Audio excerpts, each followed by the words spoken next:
Hello, everyone. Welcome to episode number 23 of the Bill podcast. And today we'll be going through Ruby on Rails.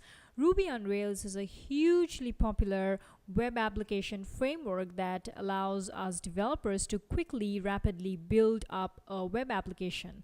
The website presents very cleanly how we can download or even get some good screencast and presentations to get started. Now, Ruby on Rails cannot be taught in a 20-minute podcast like this.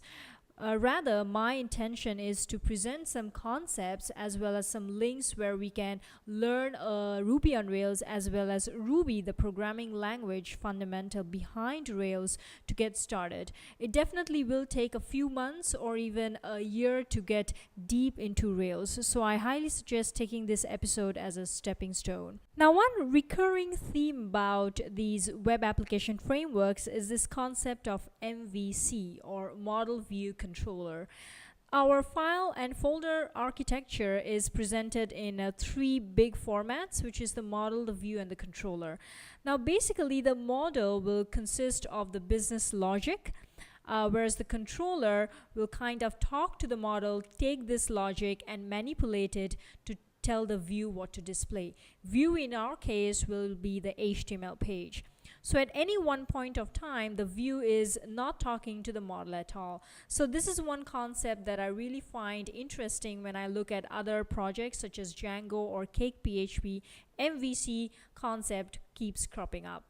All right, and lastly, what I want to talk about is this CRUD concept, which is create, read, update, and delete. Whenever we have a data structure, we would typically want to do four of these tasks, which is to create a data, to read a data, to update the data by editing it, or even to destroy or delete it. And interesting, each of these methods are also linked to an HTTP request. So CRUD and MVC are some concepts I keep coming back whenever I use web app frameworks like Ruby on Rails or Cake PHP. Alright, finally, for today's project, I find this one pretty interesting. So Adi Osmani has a very big project called To Do MVC, where he kind of uses a lot of JavaScript frameworks actually to kind of list down the differences by actually creating a very simple to-do app. So for example, this is created with Backbone. So if you say like get milk, get eggs, right, walk the dog, and it's really simple, but behind it, for each of the framework, he's actually using a different technology. So we'll be trying to create a very simple to-do list. It might not look exactly like what is being created here, but it will get us to the concepts of MVC as well as a web app framework. Right, so let's get started with Ruby on Rails. So I will open up my terminal. I'm right on my desktop. So now Ruby on Rails is built on top of the Ruby programming language. So to ensure that we have it, please install it. The Mac operating system will come with an older version of Ruby, so make sure you have RVM installed and you get it updated to the latest version of Ruby. So right now I'm using Ruby 1.9.3. And of course, as I said, you need RVM to kind of update Ruby as well. All right, the next thing we want to make sure is the Ruby package manager, which is Ruby Gem, is also available. So I have already installed it, and yes, I just checked the version and it is available. Now next, what we will do is use the Ruby gem to install Rails. So all you have to do is gem install Rails. Now I have already done it, so you go ahead and run it and install it, and I'll just go ahead and check the version of the Rails I have in my computer. So there you go, I am running Rails 3.2.8, and if we come to the website, we see that as of the date of recording, yes, this is the latest release. All right, so now that we have the Ruby programming language and Rails, we will get started with a Rails application. And to do that, the command is really simple: Rails with an S, new, and to do. And our new application is ready. If we look through what Rails has written, it has created a lot of files. So why don't we go ahead and open this in our text editor, and inside that we have several files and folders that are already there. Now it might be very daunting as a beginner to look through these files and folder, so even I took a few months to actually get the hang of it. So let me give a little bit review over here. If I go inside the app folder, we will see here the familiar words model, the view, and then the controller.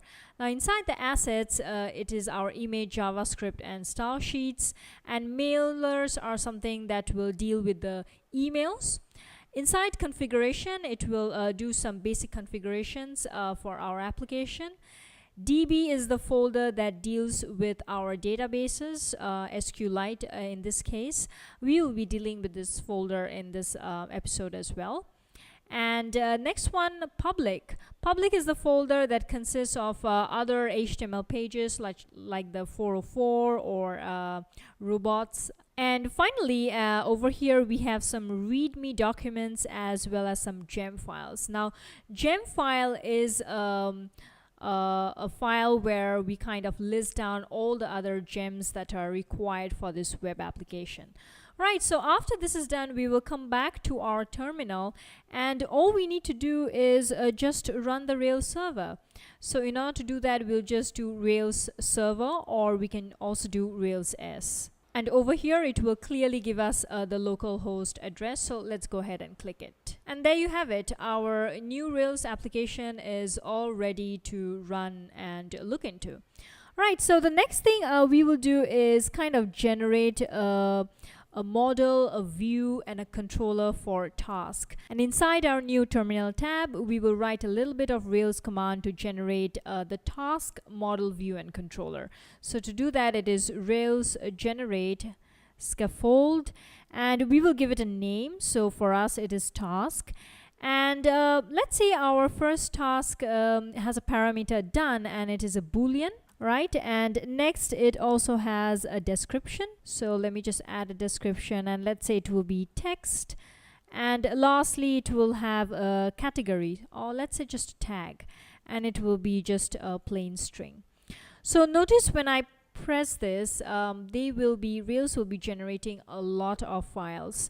Once again, this might be very daunting. In fact, it should be daunting to any beginner, like what are they creating. So I highly suggest going through them one by one and really understanding what it's trying to do. So I'll come back to my text editor and explain a little bit. If we go inside models, now we will see that it has created a task.rb, which is the model name.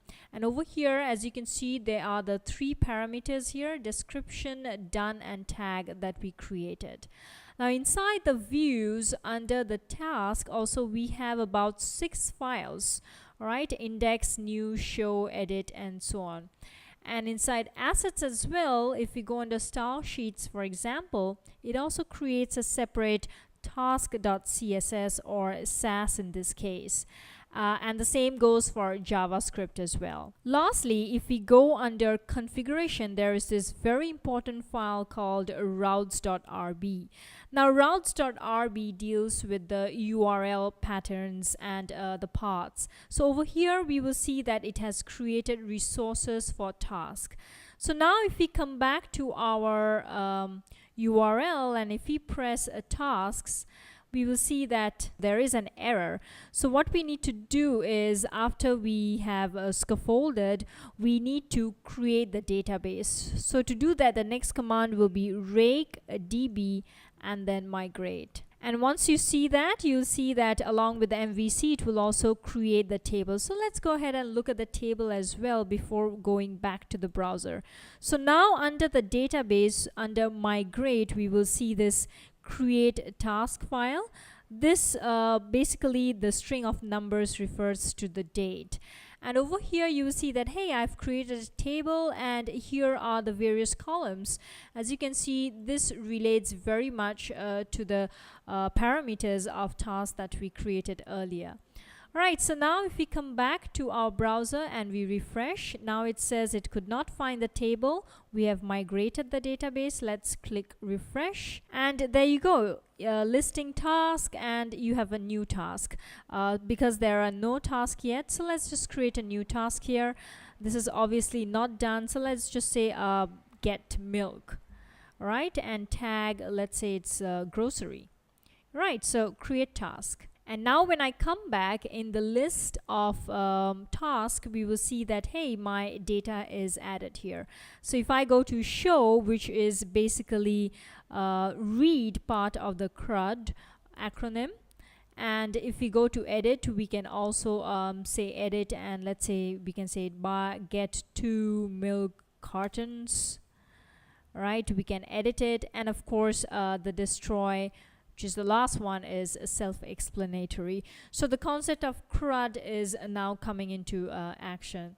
Right, so now if we go back to our text editor, I wanted to show you the different view files. So here we have the show that we just now saw. We had the new with the form. The index is the one that lists out everything, and the edit is the one that we can use for updating.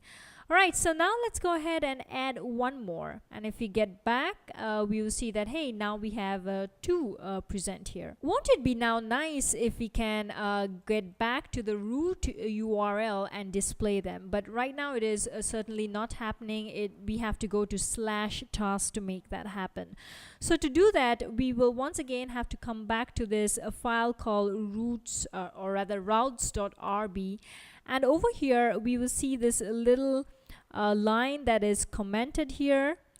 There you go. This is the one, route to welcome index. So what I'll do is I'll put it right at the top above all the comments, and over here this basically says route to the controller called welcome, and then the method inside the controller. So let's look at the task controller for a while. So I'll go inside the controller and look at the task, and over here if you see, I have different methods, which is index, then show, new, edit, create, and a last one is update and destroy. So altogether, as you can see, once again it relates a lot to CRUD. So over here typically we want to get the index, but our controller name is task. So what we will do is we will route it to task #index like this, and now if I go back to the URL and refresh, the page will still be there. This is because we will need to go to the public and then just delete the index.html file. So I'm just going to press delete, and now if I refresh, hey, there you go, my route is now pointed to a certain controller with that method. Right, so routes file is another very important file to manipulate the URL paths. So I'll go back to my index.html, and as you can notice that it will say .erb, which means embedded Ruby, and this theme is pretty common across all the web application frameworks. It will come with its own view files, which will be a merger between some HTML as well as some of the programming language. So in this case, as you can see, there is this little percentage and this angle brackets, and inside here this is where the Ruby code is done. So as you can see, we have a little table here, and then it is looping through our database, and then of course we have show, edit, and data, which looks exactly the same as our view. Now this is how the dynamic pages are created. Since this is a Ruby programming language, we can also go ahead and edit it and add and manipulate the view. For example, let's say over here I want to add some time parameters. So what I can do is I can put a comma, and I can once again put an embedded Ruby, and there you go. I have used a distance of time in words, the difference between time now and the task updated, and how many minutes or seconds ago. So let's just refresh it, and there you go. I have some relative times here. Next is a CSS file. Now I will be using Sass. So by default, Rails already comes with Sass, so it's a really good thing. You don't even have to do anything. So how do you know actually Rails comes with Sass? Once again, if you go to the gem file, this is where we will see the SAS gem that is included. So if you do not want to use SAS, obviously remove it, and then you'll have to bundle install once again. Right, so when we come back to our task CSS, let's try to add in very simple some CSS and see the changes in our view file right here. So I have just added some border collapse with some gray border and some padding. So now when I come back and I refresh, there you go, I have very minimum styling. But as you can see, you didn't even have to run the SAS compiler to generate the CSS. Rails already does it for us. Now let's say, what if we want to only display all the done tasks? So for the sake of example, I'll just create a new task, and in this case it will be done, and I'll say maybe by umbrella. All right, so tag will be once again household. Maybe I have only one task that is done. So let's say you only want to see the done task. How do we do that? So for that, I can create a new method, and over here under, instead of taking all the task, what I will do is task where done is actually true. Right, so if we go under the Rails guides, and if you look under the query interface, which is right over here, there are tons of other ways how you can manipulate the database and only query out the information that we require. So now only our method in the controller is complete. Now since there are no changes to the model, we will not touch that. And lastly, what we need to do is go to our routes file, which is right here, and now we need to add in a path to display that. So now I will say that, hey, when I go to say complete, I will go to tasks, and this time our method name is complete. So over here I'll come back, and then I will create complete.html.erb, and I will copy a lot from the index, but this time I will say listing completed task. All right, and it looks pretty good now.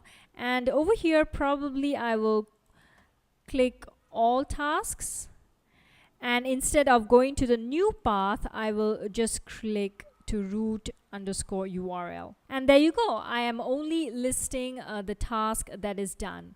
And now if I go back to all tasks, it will list all the rest of them. So this is very easy way to query our database and retrieve just the data that we want. Next, we will go on to validations for the data.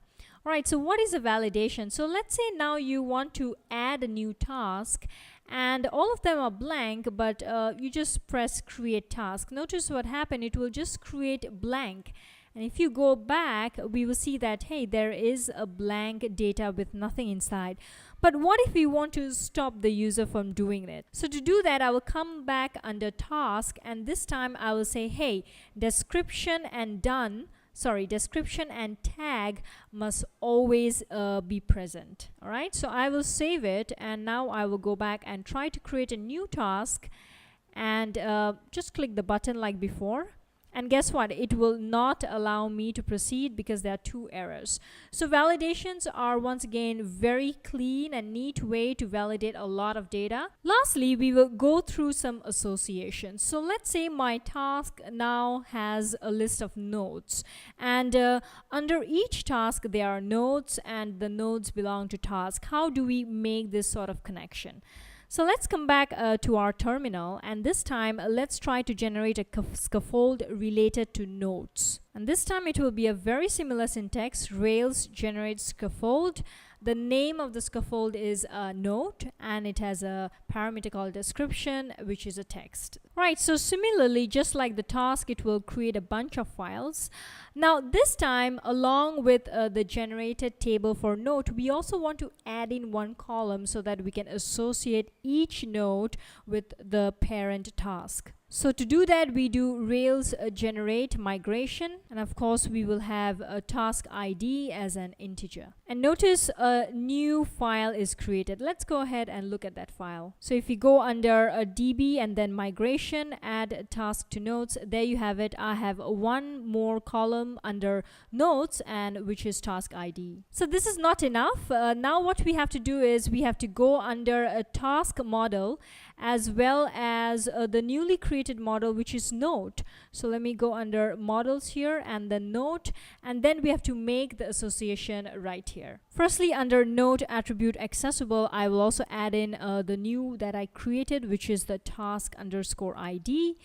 And next line, what I'll put in is it belongs to task. There you have it. And under task, what we'll say is has many nodes. Right, so there you have it. We have made the sort of connection, the association between task and nodes. Lastly, we will have to go ahead and do the migration. So firstly, I'll just do a rollback so that everything is cleared up. So rake db rollback, and there you have it. It is reverting everything. And finally, I'll do the similar rake db migrate. And the various tables are created.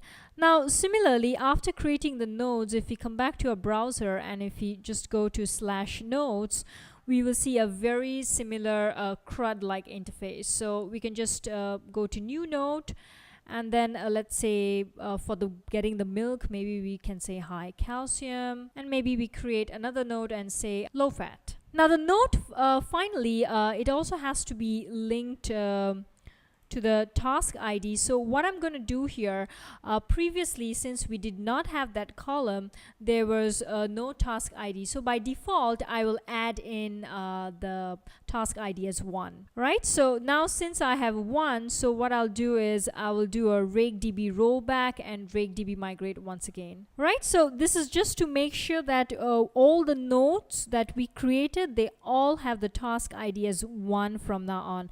All right, so in order to do check this, Rails also comes with a very familiar console where we can just put in some commands and check our database and query.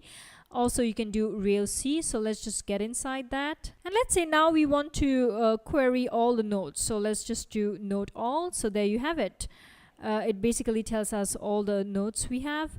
But what if we only want the parameter task ID? So in this case, we'll do node.pluck, and then we will do task underscore ID, and let's see what are they. And there you have it. They are all 1 because we define them to be all default 1 in case they are blank. And finally, what we would like to do is when we come to all our tasks here, if we go to a particular task, let's say the first one, we would like to see the associated nodes related to this task.